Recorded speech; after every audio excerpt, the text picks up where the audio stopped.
దర్యాప్తులో భాగంగా విశాఖపట్నంలో నాకు సోదరుడు రక్త సంబంధి ఇక్కడే ఒక ఆయన సిఐడిలోనే పనిచేస్తున్నాడు. ఆయన ఈ మార్గదర్శి వ్యవహారాల మీద వేరే ప్రాంతంలో తిరిగారు. ఎందుకంటే మాది శ్రీకాకుళం జిల్లాకి పంపించరు కదా సాధారణంగా. అయితే ఒక సందర్భంలో ఇక్కడ ఉన్నటువంటి ఆఫీసులో లీవ్ అయితే తను పంపించడం జరిగింది ఇక్కడ. ఆ సందర్భంగా నేను మాట్లాడుకున్నాను.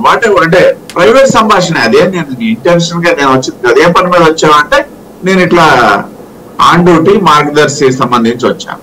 ఆ సందర్భంగా మాట్లాడుకునేటప్పుడు ఆ పోలీస్ ఆఫీసర్ చెప్పింది ఏంటంటే, ఇక్కడ కొండదేవి ఎలకన పట్టినట్టే ఉంది మా పరిస్థితి. ఇది సిఐడి పరిస్థితి. కొండదేవి ఎలకన పట్టినట్టే ఉంది. ఏ ఖాతాదారు నుండి ఎటువంటి ఇబ్బంది ఉందని చెప్పేసి వచ్చినంత వరకు ఎవరు ఏమి చేయగలిగింది లేదు.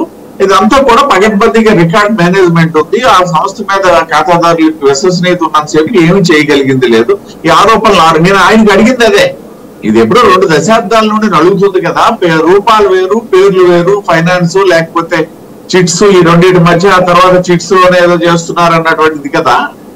ఈ దీనికి సంబంధించి నేను అడిగినప్పుడు వచ్చిన సమాధానం సాయి గారు, అంటే ఒక దర్యాప్తు అధికారిగా నేను పేరు అది రివీల్ చేయకూడదు.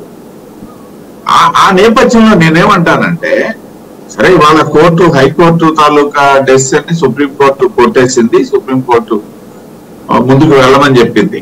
ఒకవేళ నిజంగా ఇంకోటి కూడా చెప్తాను సాయి గారు, ఈ ఫైనాన్స్ కంపెనీస్ లో 100% జెన్యూన్ గా ఎవరైనా వెళ్ళగలరు అనేసి అంటే అది కూడా సాధ్యపడే పని కూడా కాదేమో.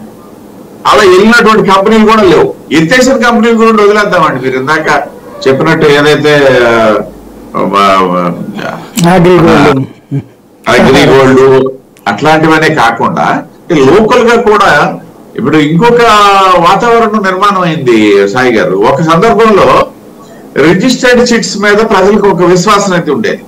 అంటే ఒక కంపెనీ కానీ లేకపోతే పార్ట్నర్షిప్ ఫార్మ్ రిజిస్ట్రేషన్ తో ఉన్నటువంటి చిట్స్ కంపెనీ ఇవాళ మళ్ళీ వచ్చేసరికి ఏంటంటే ఇవన్నీ ఎవరు పడతాడని చెప్పేసి రిజిస్టర్డ్ ఫార్మ్ పోవట్లే.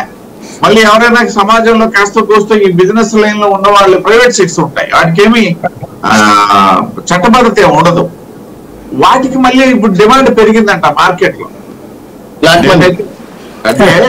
అంటే ఎగ్గొట్టాక అప్పుడు మళ్ళీ వచ్చి రోడ్డు మీద పడుతుంటారు అనమాట.